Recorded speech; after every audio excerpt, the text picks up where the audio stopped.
Hello and welcome to a very special edition of Hellbent Live. We're here on a Tuesday. It's not a Taco Tuesday. It could be. It's not a Taco. Is it a Taco Tuesday for you guys? Let us know. You can see us. You can hear us. Everything's good to go. And we will start the show. My very best there. Start the show. The old show there. Very good. All right, Julie Bug. Thank you very much. Welcome to Hellbent Live on this beautiful Tuesday. There's been a little break in the weather here in the upstate of South Carolina, so we're feeling a little better, a little energized, like we're getting our wits about us yet again. Damn, we got 160 people in here already. I didn't think we'd have anybody on a Tuesday. On a Tuesday? Well, you never know. People turning up on a Tuesday. Turning up on a Tuesday. Hey, before we get started real quick, roll that banner at the bottom too, if you don't mind. Oh, absolutely. If you are a Bigfoot researcher or part of a Bigfoot research group or a Bigfoot experiencer in the Indiana area, reach out to us. We want to talk to you. So again, if you are a Bigfoot researcher, part of a Bigfoot research group, we like to put those feelers out. Or a Bigfoot experiencer, reach out to us. You pretty much got that verbatim at the bottom. Hell yeah. I do. All right. Good job, Jesse. Thank you. I've produced a show or two in my day. In fact, I've produced 131 of them.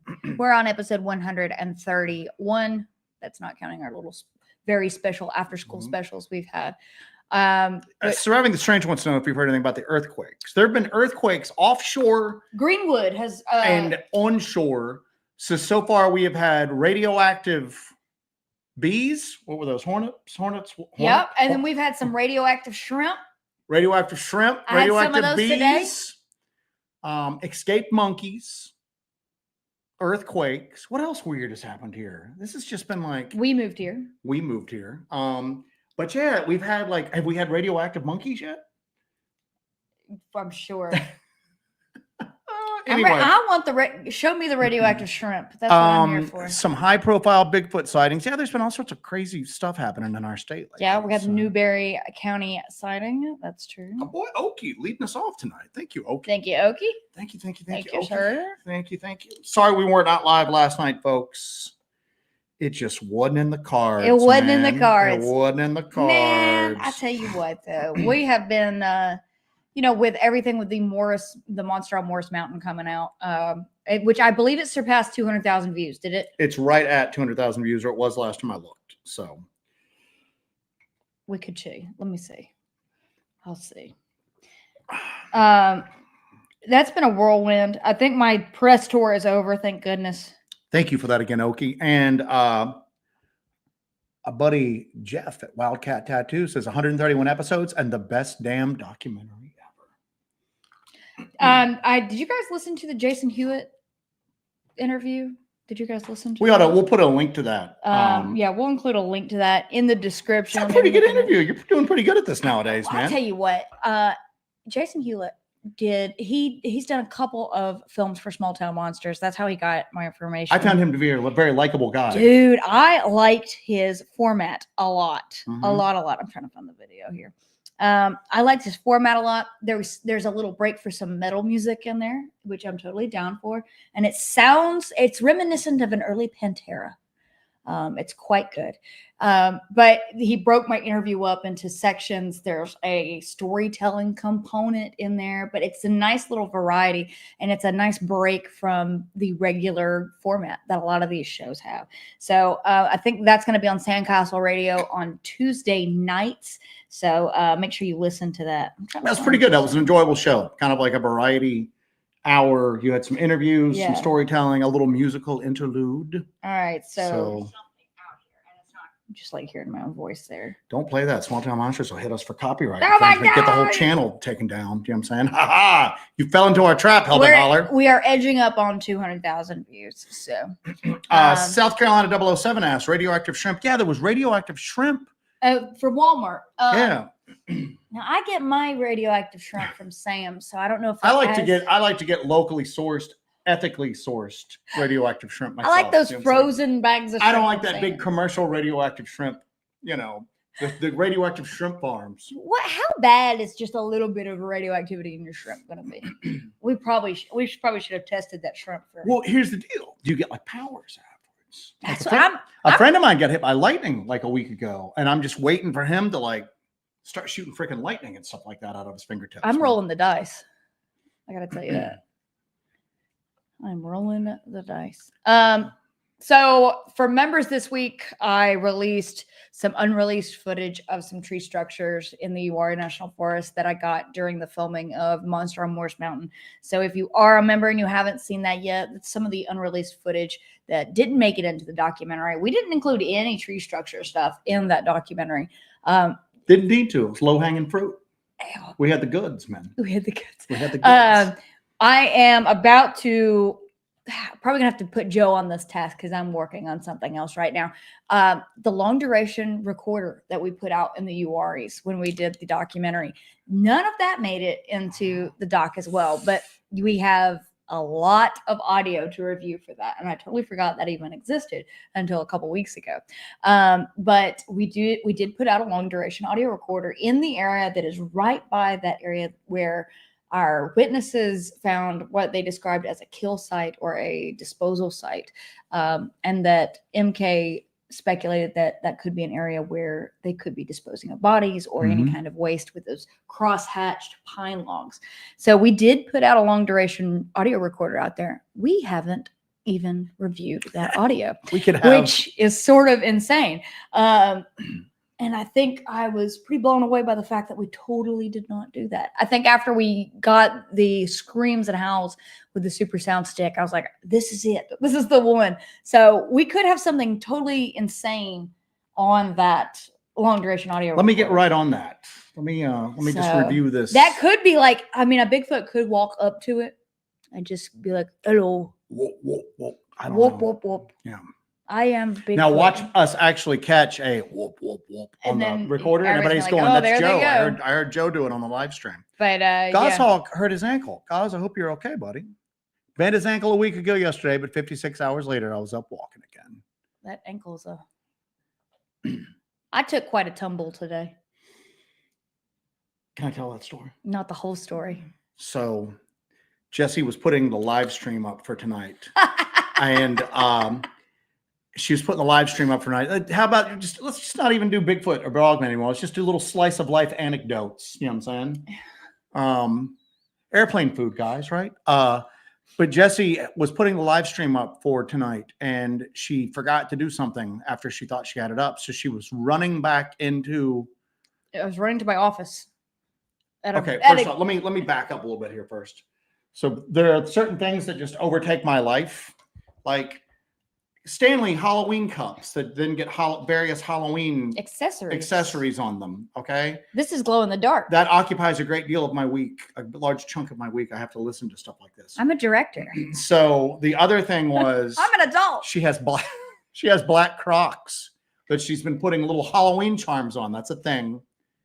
They're called Boy, we gibbets. are headed right for the apocalypse, aren't we? I'm a grown man talking about charms that go on a black They're called Croc. gibbets, sir. Gibbets that go on her Halloween Crocs. So that's also occupied a great deal of my time listening to that. So she was running back into the office to try to fix the live stream real quick because it had gone out publicly. And she tripped on her Halloween festooned black Crocs. And I just get a text message going, I have hurt myself. I've injured myself. I've injured myself. And I'm like, at work, and I'm going, all right, there could be a bone sticking out, or it could be, I don't know, she stubbed a toe. But then she's taking me through this, and I'm going, just stop where you're. So you have a YouTube live stream that revolves around Dogman that's getting ready to go live, and you realize you made a mistake on it. So running in to fix it, you tripped over your own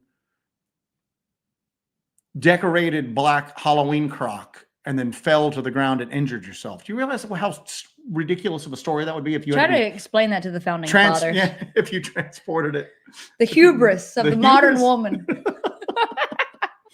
The pure hubris of the modern woman. That's what they're saying. Director down. Yeah. Director down. Oh, yeah. I smashed my knee. So, but anyway, so we'll have Heather Mosher's in here. Heather Mosher, of course, is right there with you. Glow in the dark makes it automatically 1,000 times cooler. I can find my beverage in the middle of the night. So anyway, everybody's talking about the radioactive stuff. Yeah, it's weird. They found wasps near. We have a nuclear reactor in the state, and they found wasps in a area that has very high levels of radiation. They were surprised that they were able to live, let alone like thrive. But the wasps tested positive for radioactivity. So that was a big deal. Like South Carolina was never in the news before. And then like now it's like every other week, there's just something bizarre going on here. I think it's because South Carolina was kind of a seat of a lot of political corruption for many, many years. None of these stories made its way out. No, it's that we're reaping what we sowed with that. Where it's like, just put the nuclear waste facility over there. It's no big deal. And now we have radioactive wasps. Shouldn't we be checking it for wasps? Nah. Just cut that money out. They'll be all right. So they'll be okay. Did you see Curtis Whitaker? Curtis Whitaker. Curtis don't hurt us. Curtis snuck in. Curtis don't hurt us. Every week we're going to beg you to get in touch with us. Another week's going to go by where you don't, Curtis, but we'd love you to get in touch with us. The email's scrolling at the bottom. Even though you may not be from Indiana, we'd still like you to reach out for us. So very easily could be though. Body Blue McGee. Hold on a second. Oh, go ahead. Hellbent Holler's workers' comp might not cover that. Yeah, we have to keep a lot of insurance on us. And you would think that it would be because of woods-related injuries, but no, it's just running in the house injuries. So anyway. That's why your grandmother would say, don't run in the house, Anyway, go ahead. What did you have there? Bonnie Blue McGee said, that was interesting with the tree turned upside down and wound in with the other tree. Very strange. So that is talking about the missing scene, the unreleased footage from Monster on Morris Mountain that we released. We got a lot of different tree structures out there that did not make it into that doc. Like I've said 1,000 times up to this point, I had over 40 hours of footage that I started with, and I whittled it down and whittled it down and whittled it down. So there's a lot of stuff that didn't make it into the doc. So we're kind of releasing some of that in bits and pieces to our members because I know that you guys would find it very interesting. But you put that solo on YouTube, you're not going to get 100,000 views on it. People are just going to, or they're just going to go, trees fall in the woods, which they do. Yeah. But it's some pretty interesting stuff. When we first started looking at everybody, and what's crazy is you have people that are in the UREs, people that are experienced hikers that are in the woods a lot. Yeah. And you would think that they would be the first people to dismiss tree structure activity, phenomenon, whatever you'd call it, tree structures. You think they would be the first to dismiss that. And yet all of them mentioned the unusual tree structures. Yeah. And the first couple we saw there, I'm just like, it's weird, but maybe they just fell that way. I don't know. But then the ones we started to find that were, like I said, that one that had contained an upside down tree was weird, man. Yeah. And, our witness that sent the video to MK and MK sent the video to us that captured that insane video of those vocalizations. He actually told us the story about going to the top of this hill because he was trying to get a signal. That's the thing about Uwharrie is if you go just to a high point, you can usually get a signal up there. So he was out there. They were way out there. They were actually on the other side of Morris Mountain. They're right by Morris Mountain. We actually hiked that trail to go up Morris Mountain and everything prior to that. But he was up there down by the river camping with a bunch of his buddies, and he needed to get to the top of the hill up there to call his wife. So he gets up there and he's trying to get a signal. And he said that there was just a giant tree structure up there. And that was one of the first stories that we heard about tree structures up in the Uwharrie National Forest. But it was big enough for it to kind of startle him and make him take notice. So if you talk to a bunch of those hikers out there, they see some crazy stuff out there. It's not uncommon for them to run across these structures. But at the same time, with everything else going on in the Uwharries and everything that happened in the documentary and during our investigation, we did not want to include a ton of tree structure stuff in there. So I've got some diluted to the message. So I got a good bit of that too, that I'm going to be sharing with you guys. Cause I know that you guys, people that are part of the membership, you guys are the diehards. You guys are really into this subject. And you guys would be interested in that and interested in checking that out. So I'm releasing more stuff like that.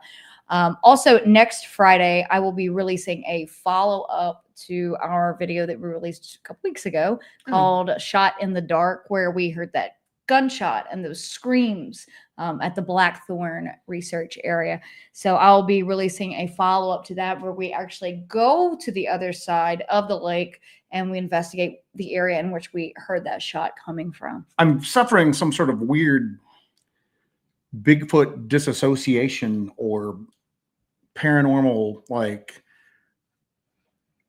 callousing of my paranormal sense or something, because I'll just occasionally stop and go, that was the craziest freaking night ever. But then I don't think about it other times. And then people will reach out to me and go, that was bizarre. What do you think happened? And I'll be like, I don't know. So what are you referring to? No, we've had some crazy stuff happen to us, but that's the shot. It's up there at the top. Yeah. Yeah. So And I'm having some, I don't know. I'm having a hard time processing it. And I find myself not thinking about it as much as I don't know. I'm just having some sort of weird disassociation. I think what's really weird about it is it kind of had like all of these crazy elements that are more on the side of, okay, this is very weird conspiracy Bigfoot stuff. You even say that in the video. I believe I left that in. This is some crazy Bigfoot conspiracy-ish. Wait, are we up against the Starlink?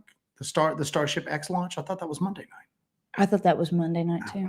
That's okay. Sorry, Elon. We're stealing some of your viewers there. Do we have a lot of crossover? So we have a lot of crossover and a couple other quick things here. Alan Lassiter wants to know if we're going to the Uwharrie Bigfoot Festival this weekend. I don't think we are. I don't think we are. I just don't know if we're going to be able to. I think the MK might be going. I just don't know if we're going to be able to. We're struggling with time right now.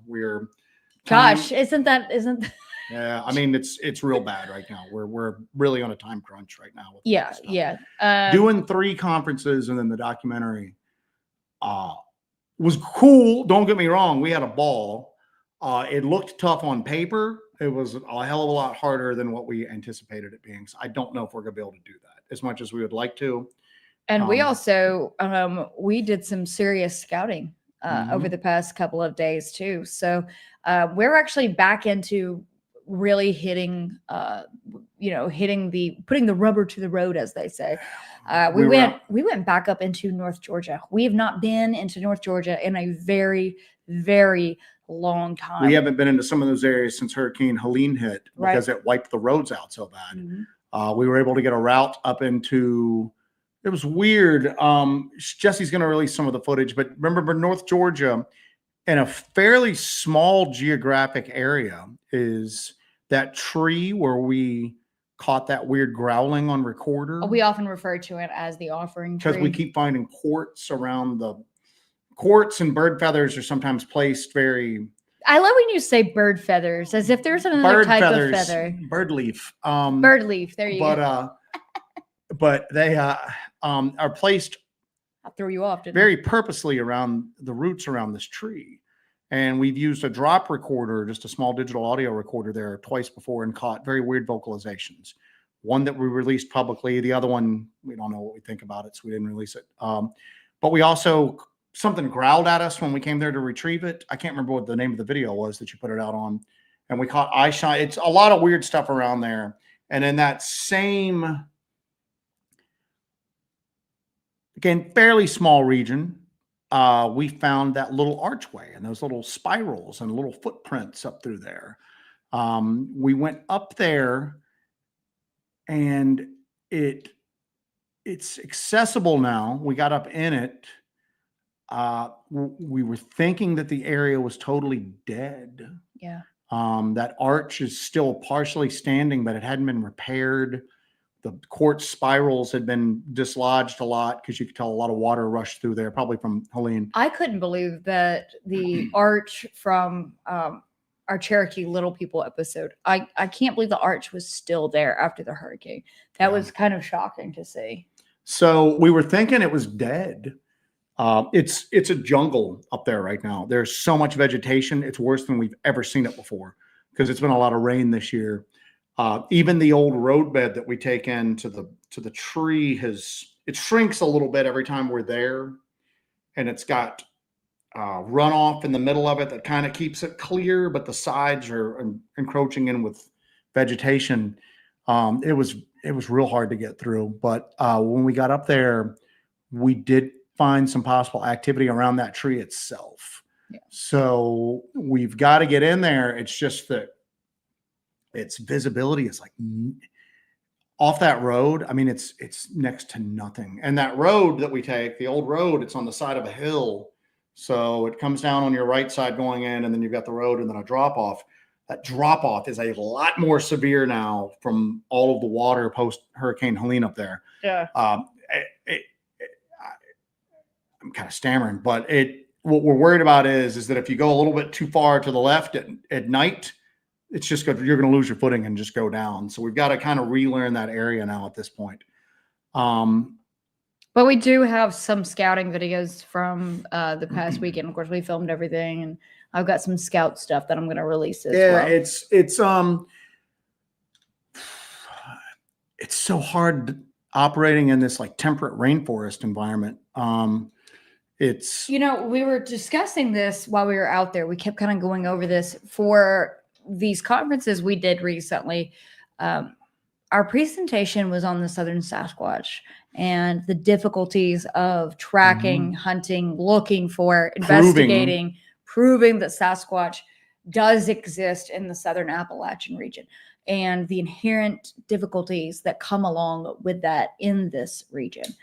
We really hit those points hard in that, and you could really see that firsthand over the past few days while we were out in the North Georgia one area. of the things we talked about is take any of the woo out of it and just focus on a flesh and blood relic hominid, whatever you want to call it.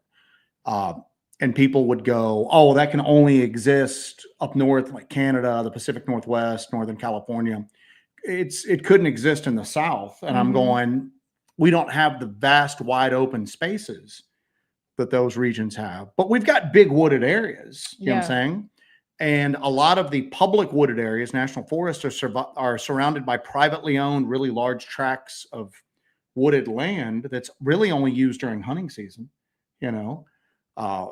So, and even then by a relatively small amount of people. But one of the things we talked about is you have wider spaces up north, but you have longer sight lines, meaning you can see longer because the vegetation's not as thick. Here, due to the geography, the ravines, mountains, and then the really thick foliage, your sight lines are much, much shorter. And I have a theory that that's possibly part of the reason why Sasquatch activity is sometimes more outwardly aggressive in this area, because it's trying to push you back so it can make its escape, because the terrain's so difficult through here. And because, maybe sometimes we surprise the stuff. You get up on it, I don't know, maybe without it realizing you. But I think the proximity, you're in closer proximity to a lot of this stuff and you don't see it. And so that's why you hear these like very aggressive vocalizations and these bluff charges like you experienced that night, possibly. Yeah. And that was in that exact area too. Yeah. But because you're in closer proximity, and the just the sight lines, man, I have to keep hammering that. The sight lines we could have been 10 feet away from something laying there quietly and never known it. It's just because it's so thick there. It's like a rainforest up through there, man. I'm truly looking forward to fall this year for these leaves to kind of die off. This has been one of it's the thickest I've ever seen the woods out here ever.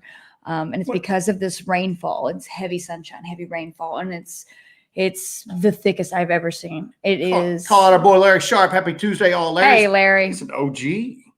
Larry's been with us from the very, very, very beginning.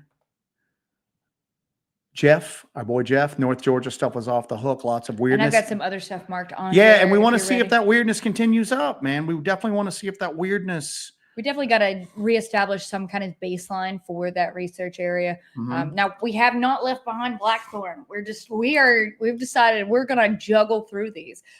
We're going to continue to go to all of these areas, all of these research areas they're geographically different, you know.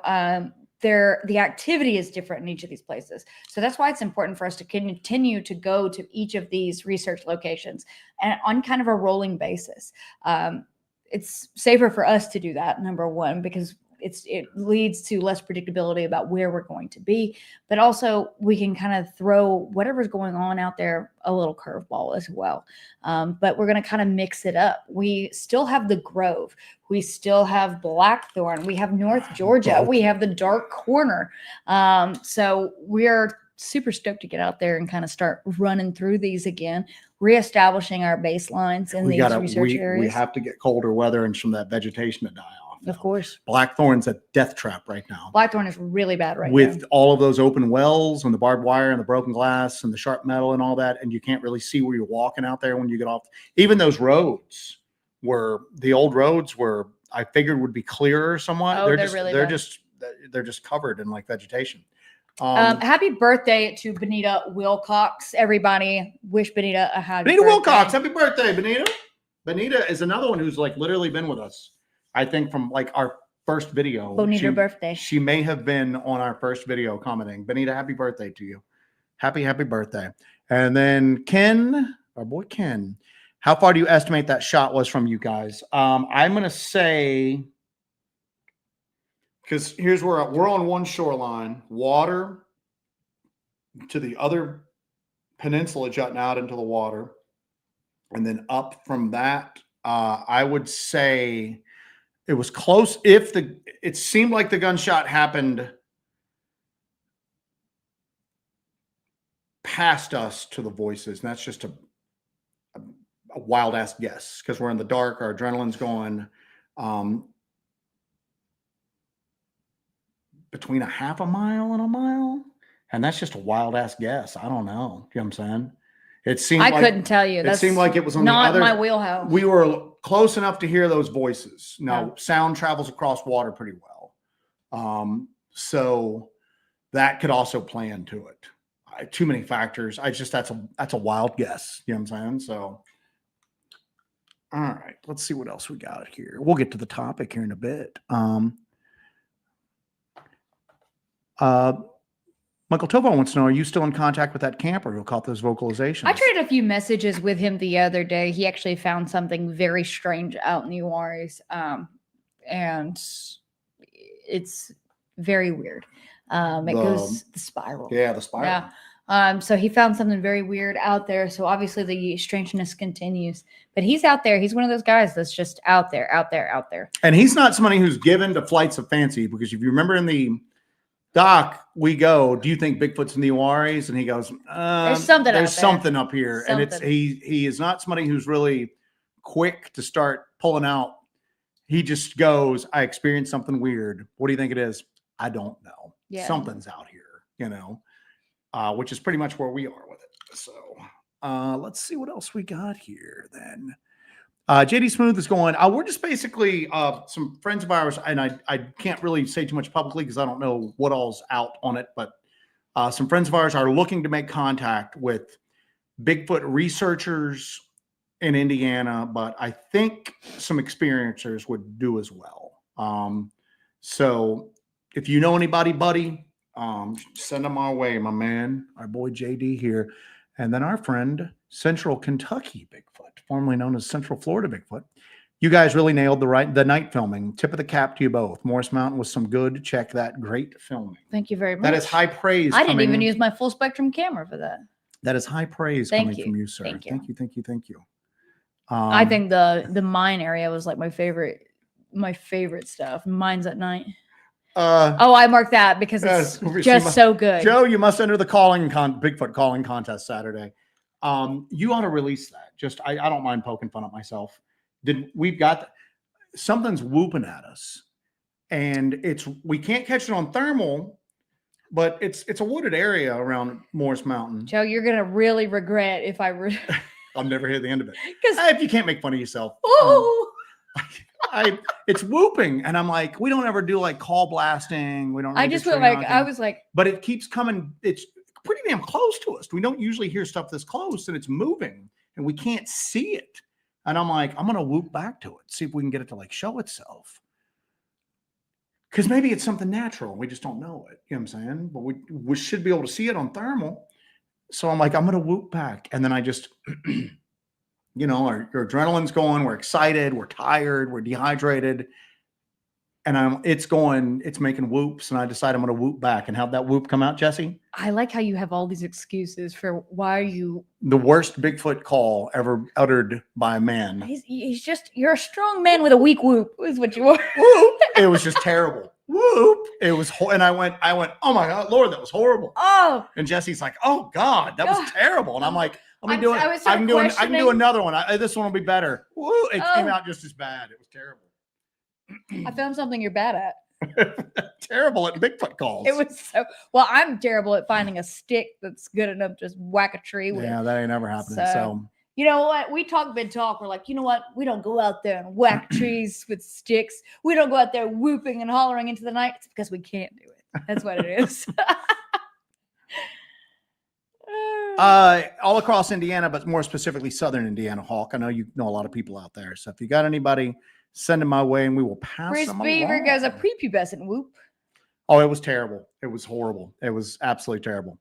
A lot of people wishing Benita a birthday. Is she in the chat tonight? I haven't seen her. Chat's flying. I'm having a hard time.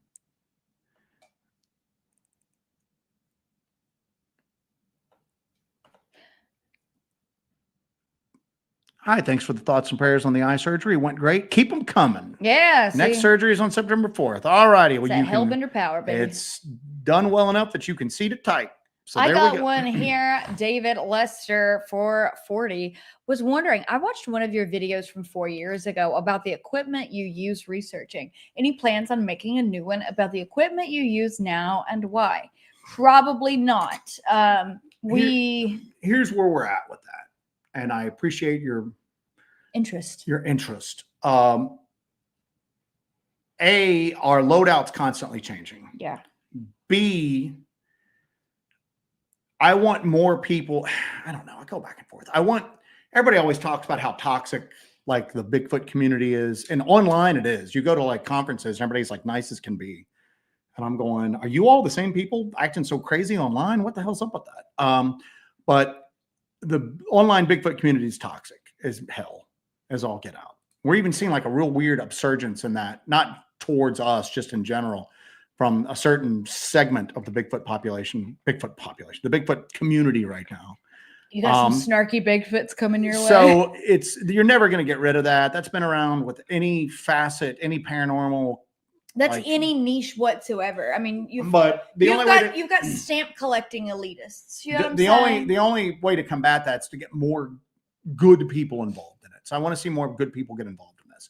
When we were at Smoky Mountain Bigfoot Conference, we met a guy who is a trained sound engineer, and he is wanting to get involved in this. And I'm like, please do, because we need more people, let alone people that have like useful skills like that. You're coming in with that skill. You don't have to learn it like we did.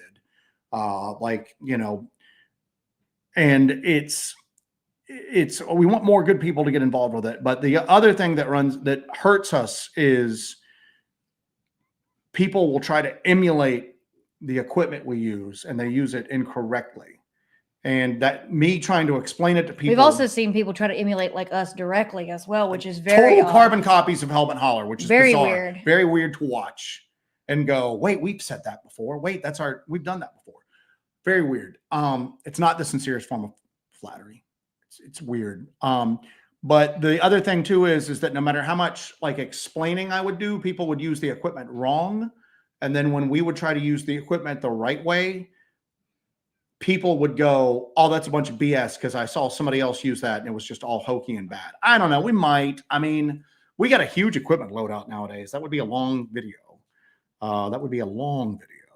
But we trade equipment stuff back and forth with other people that we know that are out there like really hitting it hard. We might do it if there's an interest in it. I don't know. We might see. That's a great answer, Joe. Very solid. Yeah, very solid. Very solid in your thinking. I ought to run for office there. All right, let's see what else we got here.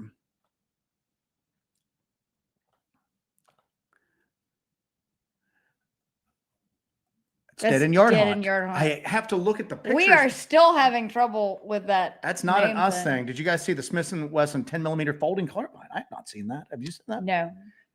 Jesse's making a note. Thank you for that as well, buddy. We're getting ready to get into busy time of the season for you, for God's sakes.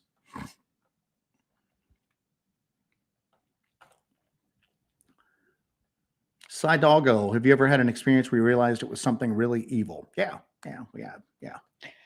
We definitely experienced that on Last our Halloween? special, the last Halloween, Halloween. Ghost of Appalachia. Those things in the LBL that we've seen that we don't Yeah. talk about very much is just pure, that's bad stuff. Yeah. That tree that we were just talking about that has like quartz and stuff like that around it, I stand by. I would, if I could burn that thing down safely, I would freaking do it in a heartbeat. It's bad. It's a bad place and nothing good around there. Cocaine Falcon says, speaking of the LBL, we need a members trek through the LBL someday, dispersed camp style. We are kind of thinking about doing. We floated that idea. A free event. You can't charge money for anything like that, nor would we. There can't be any money involved because you have to go through licensing and permitting, and they want their share of it. And a lot of times they won't, if it's cryptid or paranormal related, you're not getting the licensing. And they have busted people before taking paid tours through there. So if we ever do anything, it would be completely free of charge, and it would just be a hangout. Ain't nobody selling nothing. Us or nobody else would sell anything. It would just be a gathering of like-minded people. And we had talked about that doing once before, and somebody was like, "Oh, you have vendors?" Nope. Can't have any commerce going on whatsoever. Nothing at all. No money can change hands for anything. You can't trade a banana for a boiled peanut. No commerce. Straight to jail. Straight to jail. You know what the banana boiled peanut tax is? You know what that's like? But yeah, we might do that eventually, man. We might. We've been talking about it, and if we have one, that would be the logical place to do it. Tony Wolf, this is the best group I've found. Thank you. I would agree with you wholeheartedly on that. When we were at, we do have a bit of a bias, though. We've got a bit of a bias. Hey, you know what? No, that's objectively speaking, and that's not even like one of those comedians going, "What a good-looking group of people we got here tonight." Give yourselves a round of applause. That cheap like applause farming. When we're at these conferences, you've not watched stand-up comedy in a very long time because you have made references to the airplane food joke, and then what a great-looking audience we have today. Those are comedic references from literally 35 years ago. What do I think the most popular show on TV is right now? You probably think Friends is the most popular. Friends is probably the most popular. That's how disassociated I am from pop culture. Yes. But when we're at these conferences, everybody that's wearing Hellbent Holler swag is like the coolest people there. And that's objectively speaking. We'll have other people go, "Good Lord, the people that are with you here are like awesome." And I'll be like, "Yes, they are. Yes, we know. Because of me." So our buddy Marcus Aurelius, what's up, buddy? What are your plans for Halloween night? We don't know yet. We are hashing some stuff out. We are in the planning phases. We've got some crazy stuff that cropped up recently with some cases and stuff like that. So we're trying to figure that out. We had a pretty in-depth conversation in the car on the way up to North Georgia about this, and we're hitting some pros and cons in different areas and different things we want to do. So we're trying to figure that out right now. So. Yeah, I don't know if anybody has any suggestions or anything. So last year we did Ghosts of Appalachia and the Devil's Graveyard. So we did the Devil's Graveyard was that old abandoned mountain cemetery that we had to hike to. And I did an Estes session and it was really, really scary. And then the next night, that was on Devil's Night, we released that. And then on Halloween night, we released Ghosts of Appalachia, where we were at that old settlement and did kind of a ghost investigation in these old buildings. We had an old cabin, an old barn, a couple other, like a spring house and some other areas. That's where we caught that shadow figure kind of crossing between myself and the camera. Joe got a nosebleed. We got one of the best EVPs I've ever heard in my life.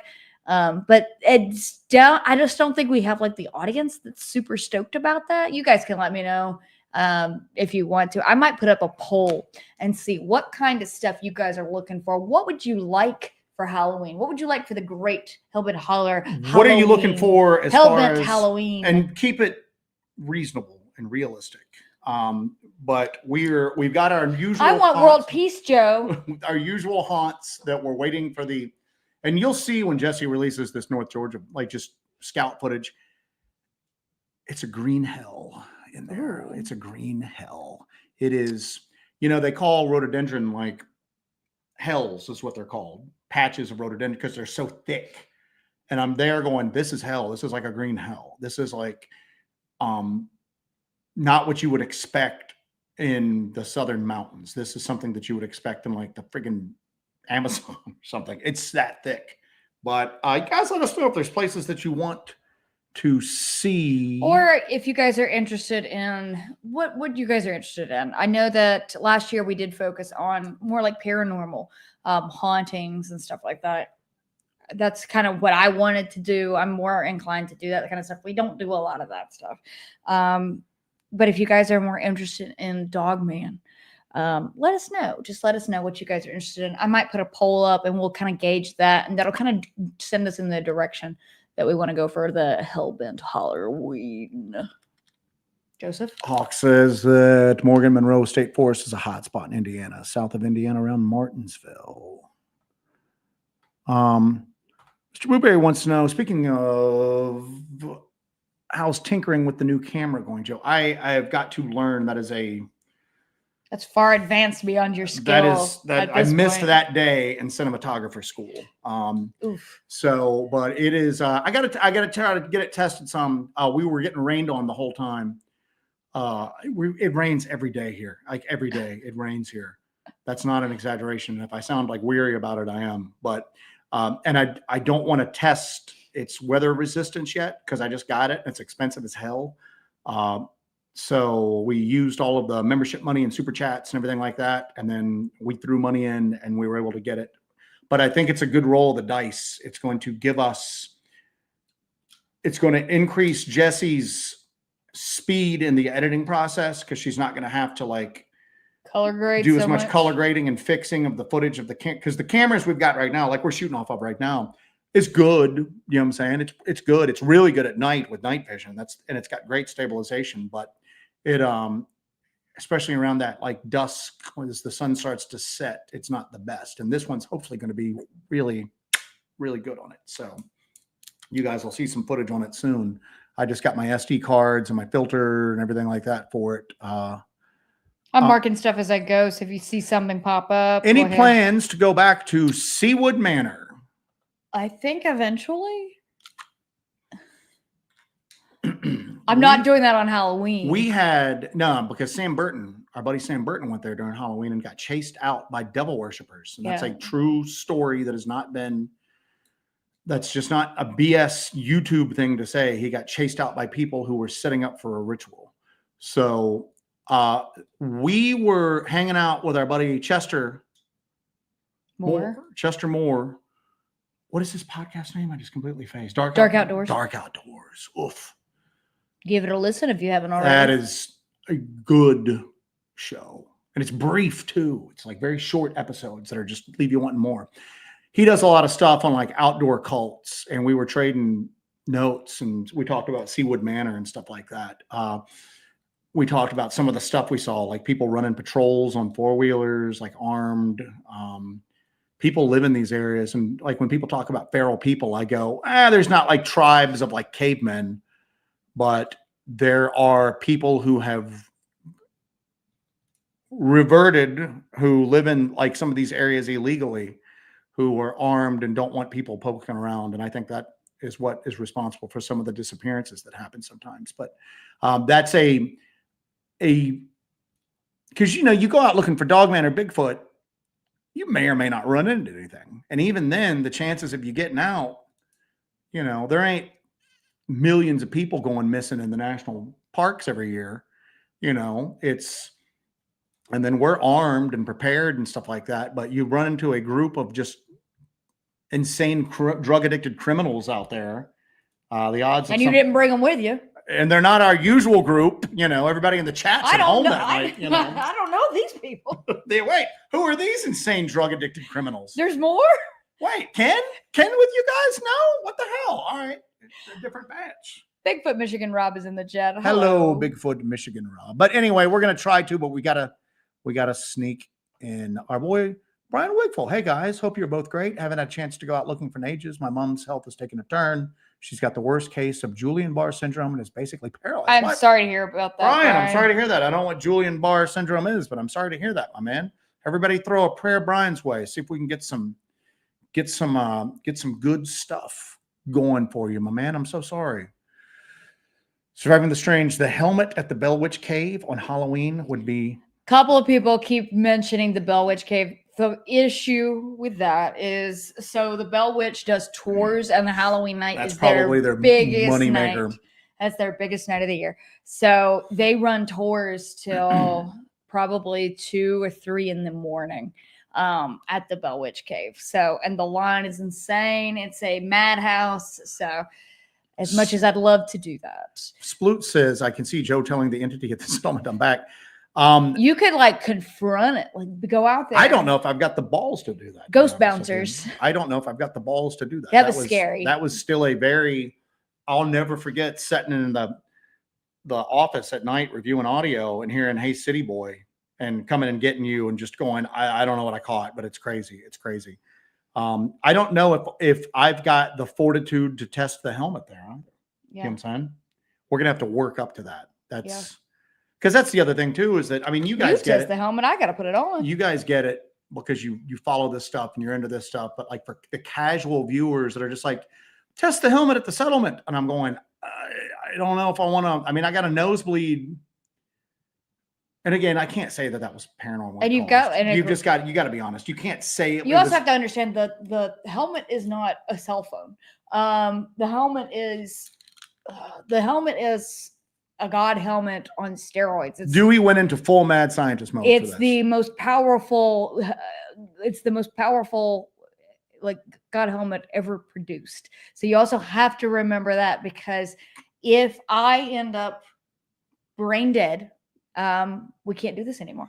So actually we could. That would be a real, here's the deal. You wouldn't have a lot of people, but the people that are into that would really be into that. Me dragging your comatose body on some sort of like maybe a papoose or maybe like some sort of sled device. And I take you, as long as you just like vegetative state, lay this on my chest, a vegetative state, into like hotspot areas, and then just leave you there with a camera on you while I explore. But you're leaving me there? Yeah, I mean that's the whole thing. Not a lot of people. Most people would be disgusted by that, but the people that like it would really be into it. You know what I'm saying? I'm firing you. Buddy Marcus Aurelius says you have your 1924 beautiful craftsman home now. Maybe just enjoy handing out candy to all the little ghosts and goblins. We live next to the hood, sir. There are no trick-or-treaters in our area, unfortunately. They like 9mm. Yeah, so we are not in an area for that. So we will, as much as I would love to do that. We did attempt that one like last year, because we were doing the show, and we didn't have any trick-or-treaters. Yeah. So we because we did the live show last year. A nice little thing here. Blackthorn in Irish folklore. The blackthorn is a fairy tree linked to aggression and protection. Its hardwood was used for shillelaghs and was thought to ward off otherworldly attackers. We have, and I don't know, is Pork Chop Express in the chat tonight? I thought I saw him earlier. I believe our buddy Pork Chop brought us a couple of handmade shillelaghs. And one of which is blackthorn. One of which is blackthorn. A stout blackthorn. Yeah.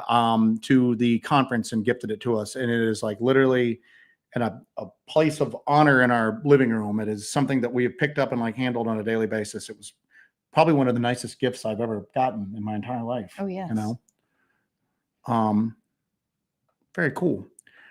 Any plans for the fall equinox? I don't even know when the fall equinox is this year. We've had quite a blitz. Yeah, we're out of it. It's Monday, September 22nd. So maybe that's a Monday. It is a Monday. We could possibly live stream. We could do a live from the field if we can find. What we're running into right now too is that we've tried to deploy the Starlink a few times.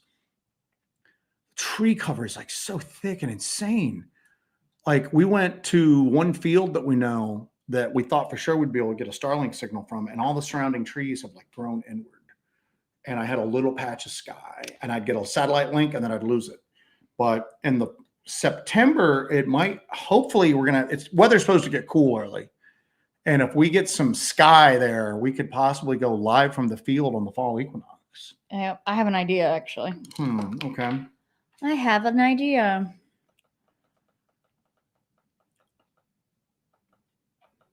I got you some stuff starred. You know, here's one thing that's going to lead us into Oh, well, we do have a topic for tonight. We do have a topic for tonight. Michael Tobar, boy, what do we got here? I vote for Dogman field research on Halloween. Bark at the moon. Bark at the moon. She was talking about the same thing. Thank you for that, first off, by the way. Thank you, Michael. Extremely generous. Thank you. She was talking about that earlier, too, because I was throwing out some stuff, and she just goes, I just want to get back. She's still a spooky chick, and she's going, Bigfoot stuff doesn't scream Halloween to me. I want to do something Dogman. Something dark, Dogman something related. Wicked. But here's the thing we're running into, and that runs perfectly into the topic of the show tonight. Look at you, Mr. Segway. Seamless. Here's what we're running into. Because we did have this discussion earlier.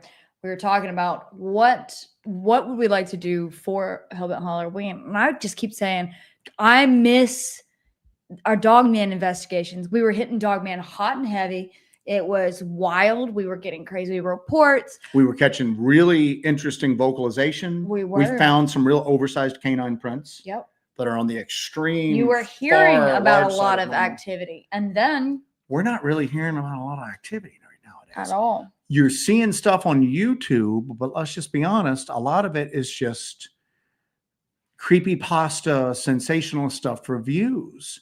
As far as like actionable, very like credible reports, we were getting a ton from just north of us for the longest time. We ain't getting nothing nowadays, Dogman related. And, you know, Bigfoot activity, at least, it seems like there's more of a pattern to it. It seems like there are Bigfoot hotspots. It seems like there is like recurring activity with Bigfoot.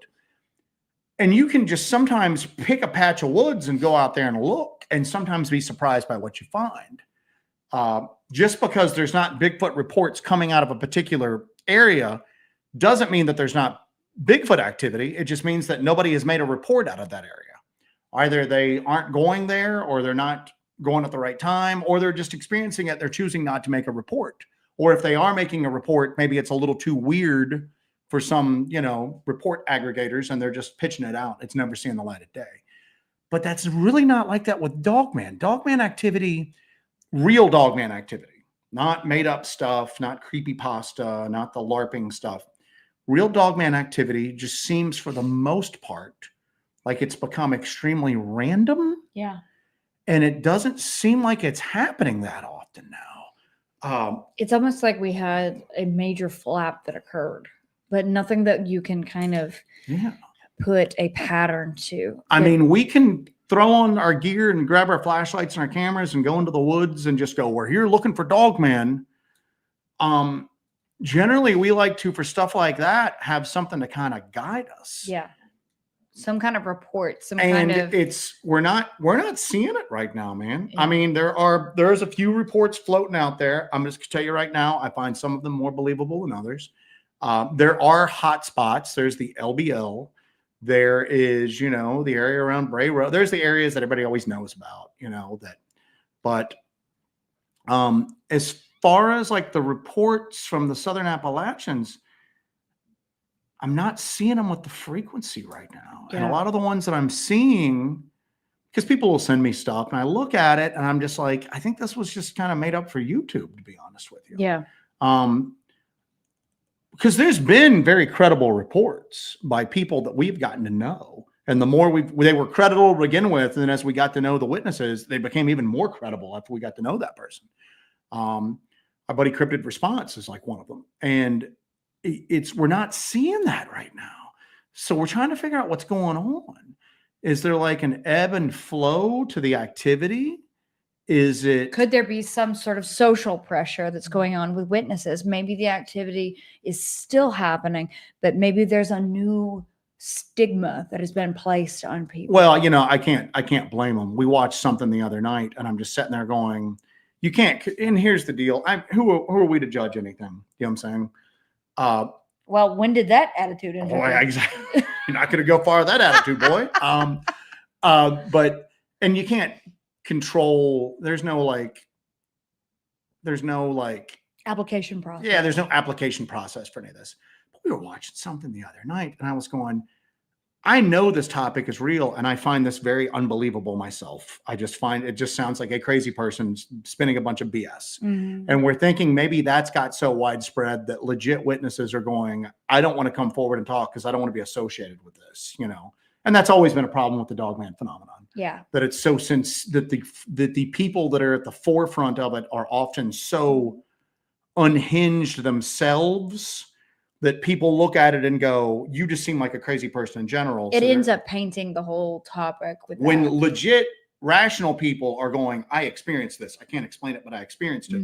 You go, this might be true. He seems credible in every other aspect of his life.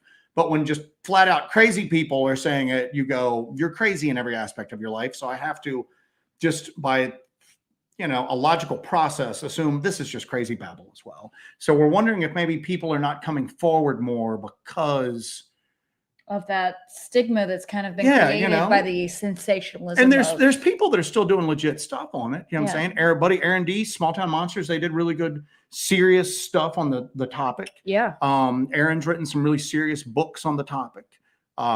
He's kind of taken the mantle of Linda Godfrey over at this point, and I think that's going to continue over the years unless he decides just to walk away from it, which I don't see it happening.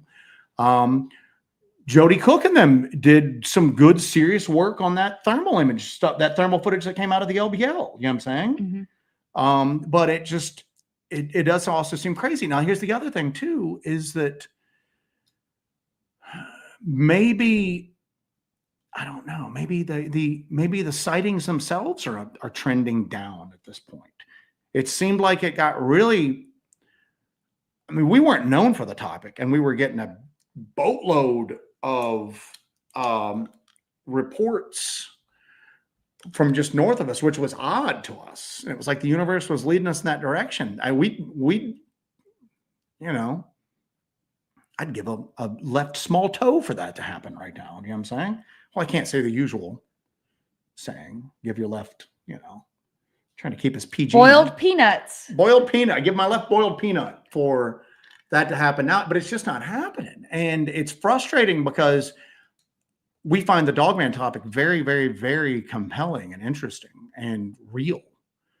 But you've also got to admit that there's some fakery that goes along with it. And you also have to think about this too. Sue Powell said, I would be afraid of coming forward. And it's not just the stigma that is applied in your life or being considered crazy by, you know, or associated with crazy people who are associated with the topic, but also anytime, just like the Newberry case with the Sasquatch sighting in Newberry in November of 2024, anytime somebody comes out and they're a sincere person that is not seeking any kind of weird attention for whatever they're going on about or what they've experienced, they get descended upon. You know, everybody just, anybody that's a podcaster or a YouTuber or anybody like that descends upon these people. There's a lot of people who podcast all the time, and they're constantly they need new content all the time. So as soon as somebody comes out and goes, I'm going to publicly discuss my experience and what happened to me, all of a sudden it's like, whew. And you know, because there's a lot of interest in this. That's not a bad. That's not. I don't think anybody has negative intentions. For somebody who, it's overwhelming. It's overwhelming, and it's frightening. And then all of a sudden, you're everywhere. And then also, and we know this better than a lot of people. Once you are public facing, you have a YouTube channel. You're on a YouTube channel. You have any sort of public facing, anything that you do, all of a sudden that kind of opens you up to crazy people, the most aggressive, angry, people, diabolical, disgusting, perverted. People were trying to incite people to burn you at the stake, like in real life. Yes. I mean, to be honest with you too, and that's true because you heard what I would say at the conferences and the festivals we'd speak at. When people would go, what advice would you give me if I want to get into this? I would be like, think long and hard before you decide to become public with it. Because it opens up. I knew how crazy the Bigfoot community was. I didn't know how crazy the paranormal community was or the UFO community. Right. I swiftly learned how crazy the Dogman community is. But there's one thing to kind of know it, and then there's another thing to experience it. But I would tell people, think long and hard before you got involved in this, because you are going to all of a sudden have total strangers wish you ill because you have which should be odd because you're interested in the same very relatively obscure topic that they are. You think that'd be but for some reason that's a point of contention. But we're real quick side note here, just to get this. Amethyst, the scientist. Just bad smells, hair raising. What tips you off when something is nearby? Both of those smells don't happen quite as often, but we're in an outdoor environment. It does happen occasionally. You'll smell kind of a musky. Sometimes there's a bit of a wafting from a distance as well. So it's not something that may be close by, but something maybe caught on the wind. And you just get small, just glints of it, Or you walk into a patch and it's dissipating, like a musky smell, and then it's kind of going away, and you're going, was something just here? The feeling thing is real. And I know that people will go, oh, you're letting your imagination run away from you. We do this all the time. We're in stressful situations. We've kind of come to the point where we have to trust our intuition. We are out in the middle of nowhere. We have limited sight lines. We're in the dark. There's a precedence for this inherent genetic memory that lies within us. It's something that kept our ancestors alive. Or when you go, something's looking at me right now. It's something's nearby right now. That sixth sense that you have, that feeling of being watched, of being stalked, of being followed. We have it with other people, and that's kept people alive. That kept our ancestors alive for millennia. To scoff at that is absolutely foolish. So, yeah. Mr. Shillelagh Giver himself here, Pork Chop Express. Our man. How about the Somerville, South Carolina spook light for Halloween? That's an idea.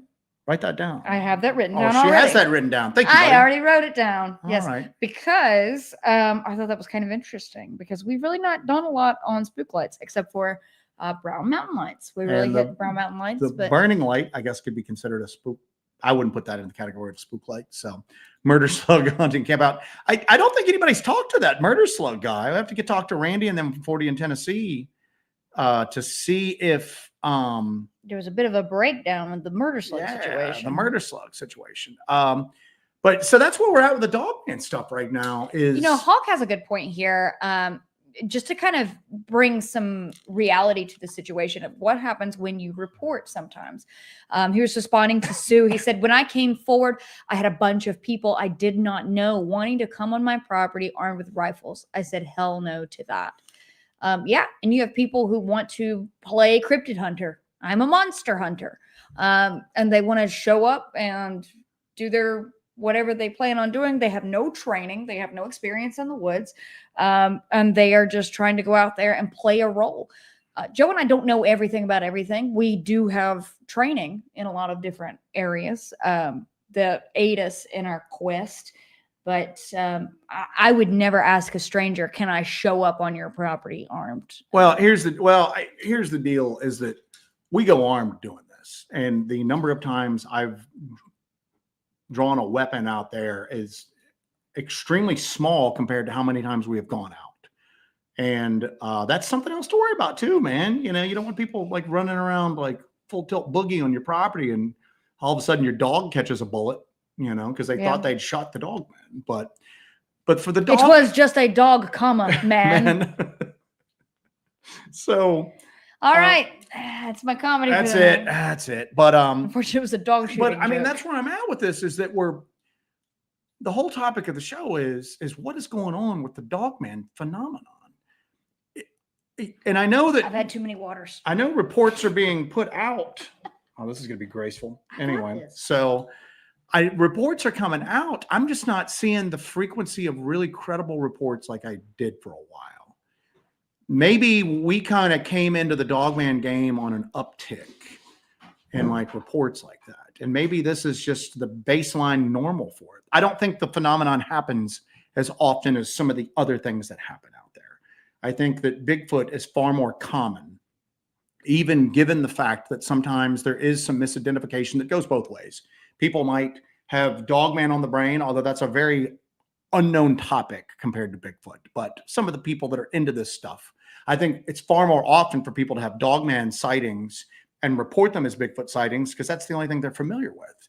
That's the big, hairy, scary monster in the woods. It's got to be a Bigfoot, even if it maybe had more canine features. But I just don't see it happening with the frequency right now.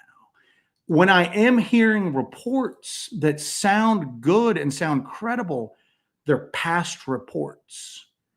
I had a young lady tell me a story about being near the Texas-Mexico border, and they came around the corner in a vehicle, and classic roadside kneeling, eating roadkill.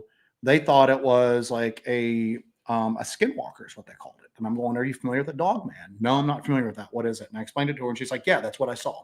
Big canine, looked like a werewolf. But I'm hearing good reports, but they're in the past. There's nothing really. Hey, this did just. You guys also? Did you see my cool Kurosawa T-shirt? Oh, so. Am I interrupting? No, but it's very. I don't know. It's just What are you talking about? It's just the Dogman topic, oh, yeah. and how it's. I'm not getting any like, hey, this just happened to me, or hey, this is ongoing activity. And now another thing too. Do you think? I mean, for a long time, we were really heavily associated with the Dogman topic. We did, we did the Small Town Monsters documentary and the LBL. We did the LBL stuff. You got the LBL thermal. We really kind of started to come into the public's eye with Dogman. And then you and I focused a lot on Bigfoot stuff lately. Do you think that people aren't coming to us with their experiences because maybe we're not who they think of when it comes to maybe reporting their experiences? But who would they be reporting their experiences to? Yeah. And I mean, I'm sure they're out there, but we're still very associated with the topic. Yeah. When people talk to us, usually that's usually one of the first things they mention. They talk about the Dogman stuff. So I think we're still associated with it. Here's another thing too that Mr. Booberry brings up, which is a good point that I kind of alluded to earlier. I imagine people who see Dogman have a hard time coming to terms with it, much less wanting to report it. I mentioned earlier that I was almost having like a weird disassociation from the Blackthorn rifle shot night. I have to sometimes stop and go, that happened to me. That was so weird. Like I have a hard time coming to grips with it. And we basically do this stuff for a living nowadays. It's a full-time unpaid job. This pretty much occupies every waking hour. That's not, and I'm having I'm disassociating from it somehow. I don't know if that's the right word or not. I'm having a hard time realizing that was something I lived through. And again, it didn't really happen to me. I was like a witness one step removed to it. But that's every crazy Bigfoot story that I would listen to on a podcast going to sleep at night. And I'm like, they're going, holy crap, helicopters, gunshots, what the hell's going on here? I have a hard time coming to grips with it. And people who go, I don't believe that happened. I go, I kind of have a hard time believing it happened too. And I was there. So that might be it. It might be, but you would think that if somebody had that happen nowadays, everybody's got the internet, most people, they would go, oh my God, I saw a werewolf. Am I going crazy? And they would start to look it up, and they would quickly see that there's a community of people that discuss and believe in these things. But maybe that's the problem. Maybe they're seeing the community and they're going, I don't want anything to do with this. You know what I'm saying? I don't want anything to do with this. Well, they were the monsters all along. But I just don't know if that's maybe what's happening to it. So I've got some stuff. Is the Bigfoot community a victim of its own, when I say success, that it's been out there? And I've got some interesting thoughts marked on there. I've got a very Side Doggo here. Side Doggo says, I live in Brazil, and even nowadays, Dogman sightings are high, especially in the areas of the Amazon forest or near farms. Highly credible reports. Here, the atheist becomes a Christian. Damn, that's a comment. That's quite a comment. Do you want to take this show over for a while and we'll go eat? That's a damn good comment. We were getting, and when we've gotten some really awesome reports from South America, like going into villages and stuff like that. And here's the thing too, that I always want to caution people on. We've been doing some looking into South America lately and things that are going on. These are highly intelligent people that have access to the rest of the world, smartphones. They just live in a village. Yeah. You know what I'm saying? It's not like you're dealing with But it seems like there's some sort of, what we're seeing right now with stuff that we're learning about South America is there's such a high connection with the paranormal with a lot of people. There's a lot more interest in the paranormal, and it seems like the paranormal is part of daily life. So And maybe that opens people up. They to have it managed more. to bridge modern life with a connection to the past and the unseen world far Right. better than Europeans and North Americans have. It seems like you are in North America. It seems like a lot of people are like, you're a weird paranormal person or you're a normal person. And in South America, it seems like it's part of everyday life that these people, that this is so integrated. I like part of the reason why we didn't do the show last night is I basically heat stroked out like Monday. You know what I'm saying? I got hit by the heat bad. I overdid it. It was just too hot. It was super humid, and I was like down for the count. I was like, which rarely happens to me. That tells you how. But I'm kind of ran down. But We've got a follow up from Sidoggo. As far as we know, there are two types of werewolves. One is by blood, a family curse, and the other is evil magic to have the abilities of a wolf. The second one is to harm someone. They do it purposely just to harm. So carry on. You had a heat stroke. So I had to kind of like get off my feet for a while yesterday, and Jesse like got me with a cold drink and got me on the couch, you know, and maybe I'll watch some TV. It's been so long since we watched TV. Friends, I think, is the last TV show that I watched. Wonderful show, Friends. But I know that Zach Bagans, is it Bagans or Baggins? Baggins? Zach Baggins? Zach Bagans? Bagans. Zach Bagans is a very polarizing figure. Damn, that dude knows how to turn out a freaking interesting thing. Ghost Adventures is kind of unwatchable nowadays. We watched Destinations of the Damned, like a couple episodes of that, where he just hosts it and sends like a camera crew out to these different crazy locations. And a lot of times it's like local journalists. The thing that the South American episodes, I was just sitting there going, these are the coolest people I've ever seen in my entire life. Like the South American paranormal like investigators and the South American psychics are all like smoking hot, like really cool women and like tack gear who are very capable. And I'm going, a lot of the chicks from America are just like pilled out housewives a lot of times. You know what I'm saying? Drink too much wine. You know, I'm a fortune teller. And I'm going, it really reminded us of what Jesse talked about as I was just going, it's so much closer. And taken more seriously. And freaking cooler. You notice too that the local journalists and the local crews treat it like seriously. Well, it wasn't a sideshow. They treat it like journalists. It wasn't sensational, like shock jock type stuff. It was taken very seriously, and it was treated with the respect that it deserves. And it was just the reverence. Cool. It was just cool and reverent, and just there was a deep foundational knowledge that they all displayed, much like that comment just now. That it's not just, it's just. I don't know, man. I'm looking at it going, man, we ought to like brush up on our Spanish and just head south, do it down there. But unfortunately, it's hot and there's a lot of vegetation. Damn, good. Yeah, to put you in the jungle. See how that goes. Yeah, but it you get angry. You get angry in the backyard. But sometimes. I think that's the problem that we're running into here is that it's treated with respect and it's treated as a serious topic, that it exists. This stuff exists. This stuff is real. Whether you struggle with it and you have to get drugged kicking and screaming to it like I did, or you just maybe it's not a collect 'em all Pokemon. Yeah, it's not like a Marvel thing. It's not like a Marvel movie where you just think werewolves are cool. It's a battle between good and evil for your soul. And it's real. And I guess what I'm saying is that maybe it's become too cartoonish in America. Maybe the whole Dogman thing has become too cartoonish. Mm-hmm. And serious people that are having these experiences don't have the understanding environment like that exists in South America. When you have something that shakes you to your core, it's something you'll never forget, something that alters your life forever, something that frightens you so bad. It feels like touching evil. When you have that experience and maybe you want to talk to somebody about it, and then you just get somebody that's going, you know, what's your favorite cryptid? Then it's it's not treated with any respect. It's not treated with any. It's a sideshow. Any level of seriousness. And when we talk about that, as far as like Appalachian stuff, that when we talk about that in the presentation that we did, that this stuff once upon a time, and still in a lot of areas it was woven into the culture.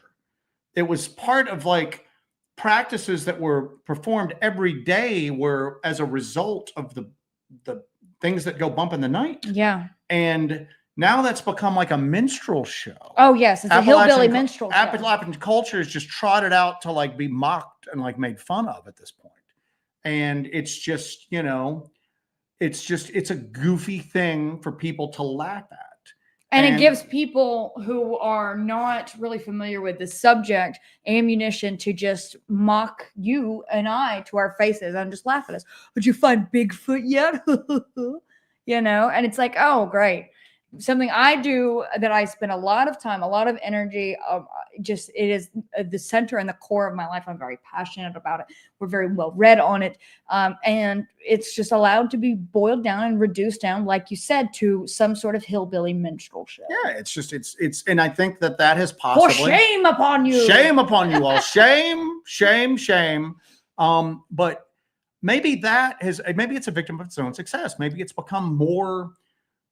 People have become more culturally aware of this. The greater population is more aware of the Dogman phenomenon, but it's portrayed as goofy stuff. Yeah. Well, maybe just wear a flea collar, just stupid stuff like and that. And maybe that's... Throw a rubber ball, and maybe that has had people go. Perhaps that's by design as well. That's because a good point. Damn. If you look at it... Jesse, Jesus. Good Lord, woman. Oh, look at that.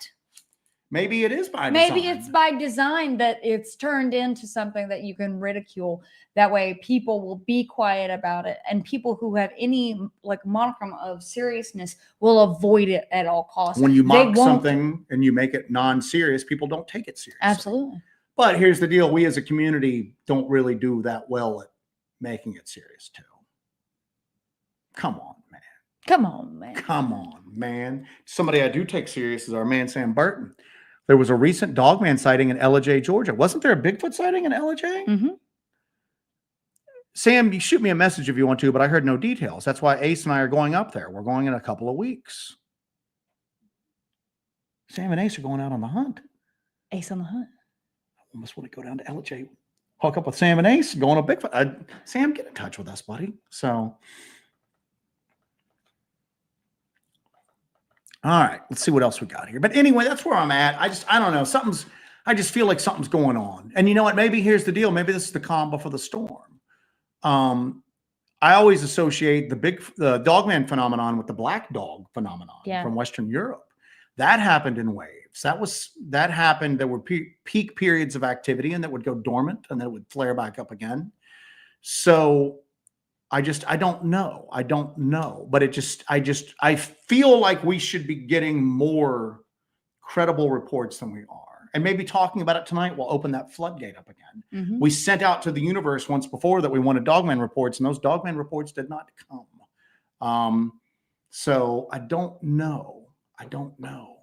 Are you howling into the darkness? But here's another thing too that I want to mention. Somebody had made a joke earlier about the Dogman had all moved north because it was too hot. This has been a brutally hot summer. Yeah. And it has been rife with like terrible weather events that might have cut down on people being outside.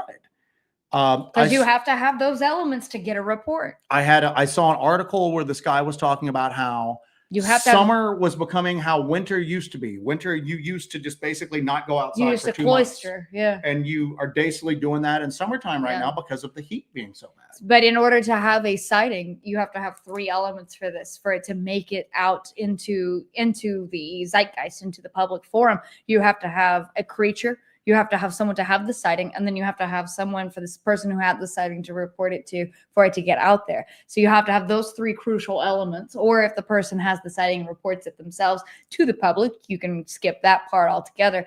But if you don't have people going out as much as they used to in the summer, they're cloistering themselves, then maybe you will have a decrease in sightings. I don't know. I've noticed I was talking to somebody who's in the chat right now earlier, we were talking about how I have noticed this, and they heard about it separately, not involving me, but I've noticed that a lot more people are becoming, are openly talking about, or trying to openly talk about some of the weirder phenomena that are sometimes associated with Bigfoot. Okay. Mhm. And I'm not even talking about the stuff that anybody listens to and just goes, this is crazy talk. I'm talking about very serious people that report mind speak, cloaking, strange lights, just mysterious stuff like that. Creatures vanishing right in front of their eyes. But they're completely credible in every other manner. And you can tell that they're a sane person that's trying to deal with something insane that they experienced and witnessed. Okay. And there are people that are trying to become more comfortable talking about that, but there's the other side. There's those flesh and blood, those people that are just like, it's just an ape in the woods. There's been a lot of aggression coming from that camp lately. Yeah. And I've seen it firsthand. I've heard about it secondhand. And that seems like maybe that's... Wait, there's a lot of aggression coming from the apers? The apers are getting very... Because the paradigm is getting shattered. The paradigm is getting shattered. Well, but maybe this is the last gasp to try to keep that narrative under control. Again, we go back to the Max Planck quote of science advances one funeral at a time. You have people who have dedicated their entire lives to a theory, a subject, a certain niche in a subject, and they're not going to let it go no matter what they hear. Well, when you've got people that are going, we've heard this in the past few weeks. We've heard this. People that have migration patterns, have everything figured out. They have social structure of these like creatures figured out. And I'm going, if you have determined all of this, it seems like somewhere along the way, you would be able to do what we have been unable to do. And that's get really clear footage of this thing. Yeah. How have you learned all this? And you've never had the opportunity to take a photo? Because I don't know any of that stuff. And we're out there all the time, busting through the brush and like talking to people and everything like that. And I don't know I have not been able to draw these same conclusions that you have drawn. And if I had, I probably would have been close enough to get really good footage and share it then, because but anyway, I wonder if maybe it's that aggression, even from within the communities, for people that an objective person should look at and go, this sounds strange to me, but this person appears to be sane in every other way. Maybe I should pay attention to the story that they're telling right now.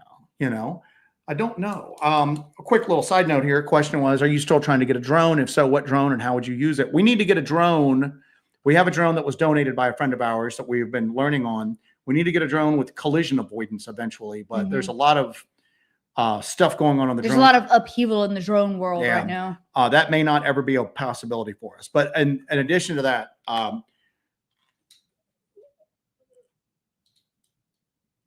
we may, and there have been rumors that we may have avoided some stay out signs in the past. You know what I'm saying? On public property. We don't ever trespass on private land. That's trash ball behavior. But using drone footage publicly without a license can get you in some trouble. So we've avoided doing that. We got to get licensed as well. And that's something that we have not taken the time to do. Part of it is because we don't have a drone to really use in that capacity anyway. So Sam Burton has another comment. The same thing you say about South America is true of Scotland. Not Bigfoot or Dogman, but ghosts and poltergeists are everywhere. There's a thing that I've mentioned briefly in the past. We need to do a whole show on it. It's sheep-goat phenomenon. And sheep-goat phenomenon is something, and I want to make sure that I'm getting the sheep right and the goat right. But it is something that has been discussed, especially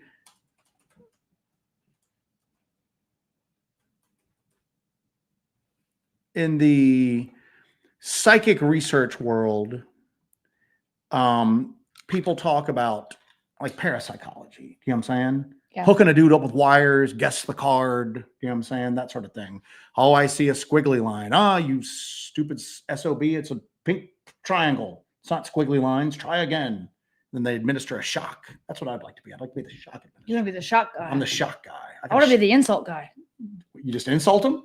Yeah. Until we mock them and shock them into being psychic? Yes. All right. So I think we'll have a winning combination on our hands. But sheep and goat Welcome to the Doyle School of Psychic Ability. The sheep-goat effect is people who go into these tests who already believe in psychic phenomenon have a tendency to test higher than people who go into this, and those are considered the sheep. And then the people who go in staunch disbelievers, they call themselves skeptics, but they are personally invested in these things not being real. They test lower in these tests. Right. So it's almost as if the act of believing something is possible strengthens the possibility of it actually existing. Or could they possibly be having these intuitive thoughts, and then they are trying to prove their point that none of this is real, so they say the opposite. They sabotage themselves. There's a belief in that they are also equally as intuitive, but they sabotage it on purpose because they're so invested in these tests failing. But the thing is that there is and we've talked about that as we've become more open to the possibility of some of this stuff existing, we seem like we're encountering more stuff. Yeah. And it's not our minds playing tricks on us. We're documenting this on video and audio. But when you go in super skeptical, I think sometimes you just ignore what's right in front of your face. And sometimes I think because you try to rationalize every little thing. Well, I think that sometimes instead of presenting it as it's presented to you. Michelle Brown, thank you very much for that. Thank you. So, but I think that sometimes that having that, I think that it wants an audience sometimes. And I think that it wants a small audience, but it still wants an audience. And I think that sometimes if it knows it has an audience and it knows that it has the ability to confound you and kind of frustrate you, it's going to do it. What happened to John Keel? I don't know. What happened to John Keel? Look how the phenomenon toyed with. Oh, yeah, toyed with him, played with him, tortured him like that. Yeah, it took joy in his spiraling into madness. Yeah, you know. So I don't know, but I think that I'm hoping. Good save, Joe. I'm hoping that. What happened? I don't know. I had a good save, but I think that I don't know. I think that the fact that we are not getting reports right now is interesting in of itself, and it's information in of itself. Why are we not getting reports right now? Why are we not getting credible reports right now? Is it something in the mechanism by which these reports come our way? Is it the fact? It could be just simple fact that we're not associated with it anymore. You know what I'm saying? I don't think that's the case based upon personal interactions with like the general public, but is it the fact that the activity is going on, but people aren't reporting it for whatever reason? People aren't seeing it for whatever reason? Is it the fact that the activity has been dormant and maybe it's going to burst wide open again? You know what I'm saying? I find the topic, but here's the deal. It's a double-edged sword. Most encounters are negative. Should we really be wishing for more Dogman activity if it's going to negatively affect people? I mean, there's the human That's a good element. question. There's the human element to this as well. Yeah. I mean, I know a lot of people are just going, I hope there's a bunch more Dogman reports. Well, not if those reports are associated with traumatized and possibly even like injured people. Yeah. Maybe it's a good thing. There is a human fallout. You know? Yes. Miranda Crew, my girl. Do you guys want to go back to where the clock's messed up for Halloween? That was in the dark corner. We might do that before Halloween and try to I've got a little list I've been kind of producing here on my handy dandy notepad about kind of some ideas we're throwing around. We'll get the brain trust here. Yeah, the brain trust. So Bruce, give it a month or two, business may pick up. And Bruce, ominous. To me, the best reports are from non-believers after their experience. Yeah. No preconceived notions or beliefs. Exactly. We thought the idea of Dogman was laughable, and we laughed about it quite a bit, quite publicly laughed about it. It's the stupidest thing ever. It's this. We made fun of it. And we went to the LBL we were teetering because we'd met some very credible people. We were being kind of driven in, but we still thought the idea was misidentification, something like that, until we went to the LBL, until we saw that thing on thermal, until we had found the tracks we found in the LBL, and then we realized that it was real, that this is real. And we had to eat crow afterwards and go, we made fun of it, but we were wrong. We were wrong. And then we were all in, kid. And we were all in, boy. that's the thing is that we didn't go down there with Dogman. It was hard for Yeah. us to admit afterwards that there was something to the phenomenon. Because part of it too is I didn't want to be associated with the Dogman. But at the world. same time, you know, it shows something that we're able to say, okay, we were wrong. It's time we pivot. We got to change some theories and we got to take a different approach. Kudos to our friend Texas Bigfoot Rangers on that badass name. And thank you for that. New to watching, y'all. Great content. Great name, man. Texas Bigfoot Rangers. Right on. You have to Thank hear you. that goes in after you You say, need like a whip snap. say Texas Bigfoot. Texas Bigfoot Rangers. Is that the whip? Yeah. Do one more time. Texas Bigfoot Rangers. Anyway. All right. We're wrapping up, guys. If a couple quick things. If, like Sam, you have heard of some recent credible Dogman stuff, please don't share AI clips that you saw on TikTok. Most of you guys are above all of that. But credible Dogman stuff, I'm kind of a little perplexed as why it's, and maybe this what Sam's mentioning to us, maybe this will be the gates, the floodgates starting to open up, you know. Yeah. Put it out there, kind of put those ripples out into I the hope pond. here's the deal. I hope it's not happening and people are not being traumatized by this thing. Right. If it is happening, I hope we hear about it. Yeah. So that we can maybe try to further our understanding of it. Yeah. But anyway, we don't really have anything in the pipeline right now for once. We ain't plugging nothing. We ain't appearing nowhere. We ain't talking nowhere. I got a video coming out next Friday, I believe is what it looks like. It's the follow-up to Shot in the Dark. Yeah. We will be out this weekend looking into some stuff. If possible, we're going to try, if we can get some clear shot of the sky, we'll go live on the Starlink. And we'll see what's going on. I will tell you though, North Georgia seemed kind of quiet. Maybe it's not just Dogman. But we've got a couple other places we need to hit, get some baselines and kind of figure out what's going on. So anyway, sorry we're just kind of rambling tonight. Sorry we didn't do the normal show. We'll be back to our usual thing. This was the normal show. What do you mean? It's always rambling. Monday, you know what I'm talking about. Oh, a different day. I'm not talking about our incompetence. I'm talking about the day of the week. I'm like, this is the show. What is different about this show? Babble, babble, babble. Weird look. Babble, babble. Babble, babble. So anyway, Lady Wolf, if you're watching, I hope you're feeling better. She had texted me a few minutes ago, play that beautiful whoop footage. I want to hear that. We'll probably release it. I don't care if I get mocked for it. I would mock myself. I might have deleted it out of shame. Oh, good God. So, all right, guys.